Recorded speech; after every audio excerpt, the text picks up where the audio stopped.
Reka mbasuhuze mbifurize kugira ibihe byiza nshuti bakunzi bacu mudukurikira ku Ibendera TV umunsi ku munsi. Nizere ko aho muri hose mumerewe neza, ariko niba hari nawe bitari kugenda neza ni ukwihangana. Turababwira ko mu karere ka Nyamasheke umwana w'imyaka 9 n'igice yanizwe n'ibiryo agahita yitaba Imana.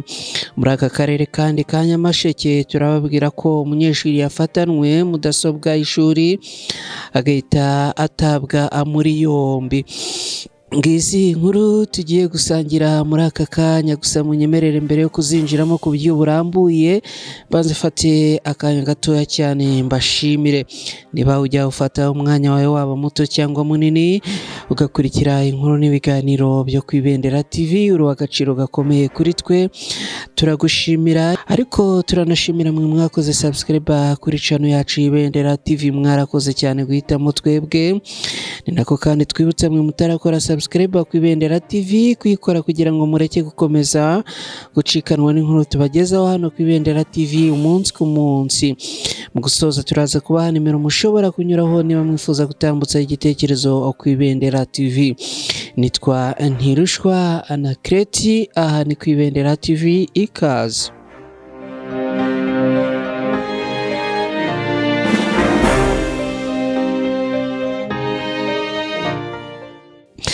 Umwana w'imyaka 9 n'amezi 6 witwaga Mutoniwase Marie Chantal, wari ufite ubumuga bukomatanije, arererwa mu muryango wa Kanyamugenga Zashe na Mukakinani Melanie, ni ukuvuga nyina wabo, mu mudugudu wa Giseke mu kagari ka Muhororo mu murenge wa Kirimbi mu karere ka Nyamasheke. Yanizwe n'ibiryo nyina wabo yararimo amugaburira ahita yitaba Imana. Uwo mwana nk'uko Kanyamugenga Zashe wamureraga yabitangaje, yavuze ko ngo nyina yapfuye akimara kumubyara, avukana ubumuga bukomatanije ku buryo nta rugingo na rumwe rwakoraga neza yagiraga, ngo no kurya kwari ukumunombera ibiryo bikamera nk'igikoma akirekuye. Uyu avuga ko hari igihe bityo byageraga mu muhogo kumanuka abikanga, umwuka ukaba muke cyane kuko n'ubusanzwe ngo yageraga muke, hakaba ubwo nyina wabo abimanuje urutoki bigakunda, byakwanga akamujyana ku kigo nderabuzima cya Akarengera bakamufasha bikamanuka akuka akakagaruka. Uyu avuga ko uyu mwana nyina agipfa yagiye kurererwa muri santere Inshuti Zacu, ikigo cyita ku bana bafite ubumuga giherereye mu murenge wa Gahanga mu karere ka Kicukiro mu mujyi wa Kigali. Muri COVID-19 mu mwaka w'2020 muri gahunda yo kurerera mu miryango abana bafite ubumuga, uyu muryango ngo nibwo wafashe uyu mwana umwitaho, kuko se w'uwo mwana yahise afatwa n'ihungabana rikomeye, nyina w'umwana agipfa n'abandi bana 4 yarasigaranye bagenda abarererwa n'abandi b'imiryango yabo. Kanyamugenga Zashe agira ati ubwo nyina wabo yararimo amugaburira nk'uko bisanzwe, ibyo byageze mu muhogo kumanuka biranga, akuka akari gasanzwe ari gake karushaho kugenda agashira, undi yakoresha uburyo bwose yakoreshaga abiranga, atega moto amujyana ku kigo nderabuzima cya Karengera, umwuka ushira ataramugezayo. Uyu avuga ko umurambo wagejejwe iyo ugahita awoherezwa mu bitaro bya Kibogora gukorerwa isuzuma mbere y'uko ushyingurwa. Yashimiye ubuyobozi bw'umurenge wa Kirimbi ubwaho umwana yarererwaga mbere yo kujya kurererwa muri uyu muryango, n'ubw'akarere ka Nyamasheke bwagiye bubafasha muri uyu muryango kwita kuri uyu mwana kugeza yitabye Imana, kuko ngo uretse akagare yahoragamo byose byasabaga kumuhoraho nta kindi umuntu akoze. Umunyamabanga nshingwabikorwa w'umurenge wa Kirimbi Habimana Innocent yemeje urupfu rw'uyu mwana, avuga ko ari ibiryo yagaburirwaga byamunize, aho yagaburirwaga ibirayi n'isombe bari banombye ngo ntibyarenga umuhogo biramuhitana.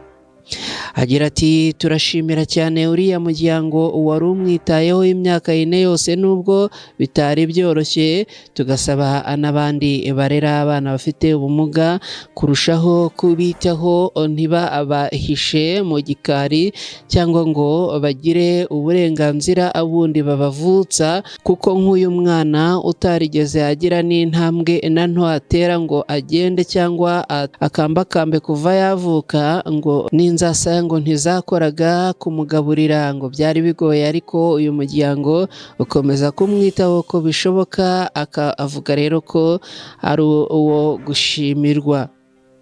Yavuze ko abantu bafite ubumuga bafite uburenganzira nk'ubw'abandi, kubitaho zikaba ari inshingano za buri wese haherewe ku miryango yabo.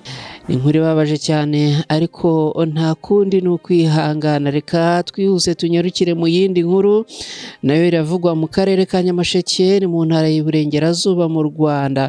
Shyaka Keve w'imyaka 18 wo mu murenge wa Bigogwe mu karere ka Nyabihu, wiga mu wa gatanu muri GS Umucyo Karengera mu karere ka Nyamasheke, afungiye kuri sitasiyo ya RIB ya Macuba, akaba akekwaho kwiba mudasobwa y'ishuri, akaba yarayifataniwe muri laboratwari akiyemerera ko yayibye mu cyumba cy'ikoranabuhanga, ni ukuvuga ICT room.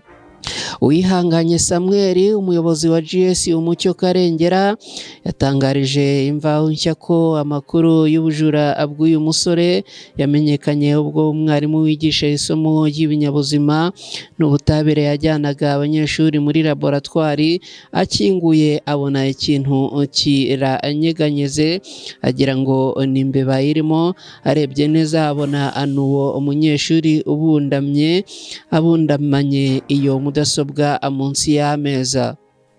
Bivugwa ko yari arimo ayikoreraho iby'ubucuruzi bw'amafaranga n'abantu bo hanze bukoresha ikoranabuhanga, amwikanze ayimanukana munsi y'ameza yibwira ko atamubonye.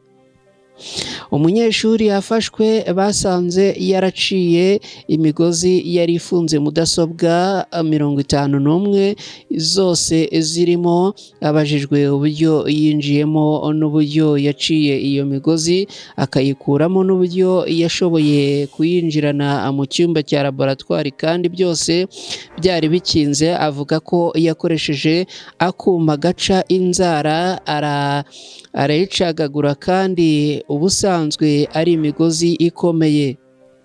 Abajijwe uburyo yayibye kandi ishuri ririndwa nijoro n'inkeragutabara 3 zirara zirizenguruka, yasubije ko yahengeraga abandi bana abaryamye akabyuka mu masaa 6 z'ijoro akabacunga, asanga abo gucunga ikigo baba basinziriye, atangira gutekereza uburyo yaziba mudasobwa kuko abarinzi bo nubwo babajijisha ngo arahari biryamira bagasinzira nk'abari iwabo. Diregiteri Wihanganye Samuel agira ati twakomeje kumubaza, atubwira ko akibona ko iby'abazamu byoroshye kuko inyubako yacu ari y'amagorofa 4, yagiye ku idirishya y'igorofa ya 4 zibamo, aca giriyaje yaryo hararikingura asa n'uriregeje kuko hari amarido, nta wigeze arabukwa ko riciye hakana akingwa. Yakomeje agira ati yatubwiye ko mu itangira ry'ibizamini yinjiyemo akayikura muri izo zindi, yaciye umugozi uzihuza afungura idirishya ryo muri laboratwari iri mu igorofa ya 3 ayihishamo. Ubwo nawe yari yinjiyemo harimo kuyikoreraho kuri interinete iby'ubucuruzi bw'amafaranga n'abantu bo hanze bukoresha ikoranabuhanga, nibwo yafashwe. Uyu muyobozi yavuga ko ikigaragara ari uko ashobora kuba afite abo bakorana baba bafite uburyo bamufasha gukingura akinjira, kuko ayo madirishya kuyacamo bitapfa kumushobokera. Agira ati akimara gufatwa twitabaje ubuyobozi bw'umurenge tunabimenyesha akarere n'izindi nzego, umurenge wohereza ba daso baramujyana, ubu afungiye kuri sitasiyo ya RIB ya Macuba. Avuga ko kuri uyu wa kabiri tariki ya 18 Ukuboza yagiye kuri iyi sitasiyo bamuha iyo mudasobwa kuko bari bayijyanye. Ababyeyi b'umunyeshuri barahamagarwa nabo bajya kumureba kuri RIB, abemerera ko yayibye, ibindi by'uko yabigenje niba hari n'abo bakorana akazabivugira kuri RIB. Yavuze ko ishuri ritatanze ikirego kuko ryabonye ibyaryo, ryanagenzuye rikabona nta kintu ukibwe, ryamusabiye imbabazi ariko ko atasubira kuryigaho ko ariko agifunze. Uyu muyobozi akavuga ko hari amasomo menshi bibahaye n'aba bazamu, ishuri ridashira amakenga imikorere yabo, ko rigiye kuvugana n'abayobozi babo bakabaha abashoboye. Yanasabye ababyeyi kurushaho kwegera abana babo bakabasobanurira ko baba babohereje kwiga, abatabohereza mu ngeso mbi. Umunyamabanga nshingwabikorwa w'umurenge wa Kirimbi Habimana Innocent yavuze ko ikibazo bakimenye, banagize uruhare mu gutuma uwo munyeshuri atabwa muri yombi ngo abiryozwe. Agira ati twabimenye kandi iriya myitwarire twayigaye. Umusore nk'uriya wagombye kumenya icyamujyanye, ntiyagombye guhindukira ngo yibe ibimufitiye akamaro na bagenzi be. Yasabye ibigo by'amashuri kugira kamera z'umutekano zafasha mu gukumira izi ngeso mbi, n'ibikoresho nk'ibyo bikabikwa mu buryo bwizewe budatanga icyuho cyatuma hari umunyeshuri watekereza kubyiba, n'abana bakamenya icyabazanye bakirinda ibyo byaha binashobora kubaviramo kwirukanwa n'ibihano bijyanye n'ubutabera. Ngibyo biri kuvugwa mu karere ka Nyamasheke kuri uyu munsi. Tuganye ku musozo w'izi nkuru twagarukagaho, turabashimira cyane mwe mubana natwe umunsi ku munsi mu nkuru n'ibiganiro bitandukanye. Turabasaba inkunga yo gukora subscribe ku Ibendera TV, hanyuma ariko tukanabasaba kudufasha gusangiza izi nkuru inshuti zanyu zitandukanye kugira ngo amakuru agere kuri bose. Niba wifuza gutambutsa igitekerezo cyawe ku Ibendera TV, ushobora kunyura kuri nimero ya telefone ikurikira, akamenyetso ko guteranya 250 79 17 00 822.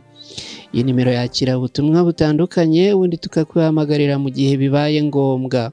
Ndabashimiye cyane kandi mbasezeyeho. Inkuru ku Ibendera TV, naho ubutaha mugire amahoro n'amahirwe, Imana yibarinde.